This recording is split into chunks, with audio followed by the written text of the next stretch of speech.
ماں باپ کی نافرمانی بڑا گناہ ہے۔ ایک صحابی کی بیگم نے کہا یا رسول اللہ میرے خاوند موت کی حالت میں کلمہ نہیں پڑھا جا رہا، علقمہ۔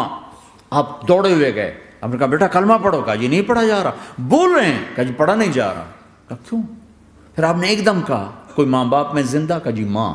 راضی ہے؟ کہا نہیں ناراض۔ بلاؤ۔ وہ آ گئیں۔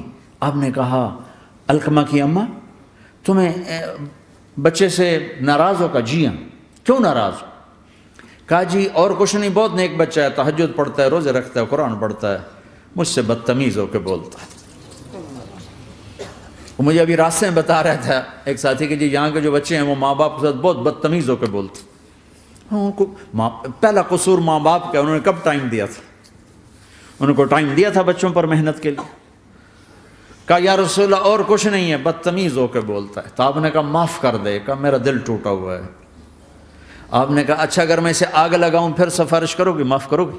کہاں پھر تو کروں گی، اتنا تو میں نہیں سہ سکتی۔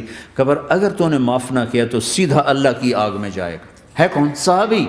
آپ نے کہا اچھا یا رسول اللہ میں معاف کرتی ہوں، میں معاف کرتی ہوں۔ تو آپ نے کہا بیٹا کہو لا الہ الا اللہ۔ تو اس کے کہا لا الہ الا اللہ اور جان نکل گئی۔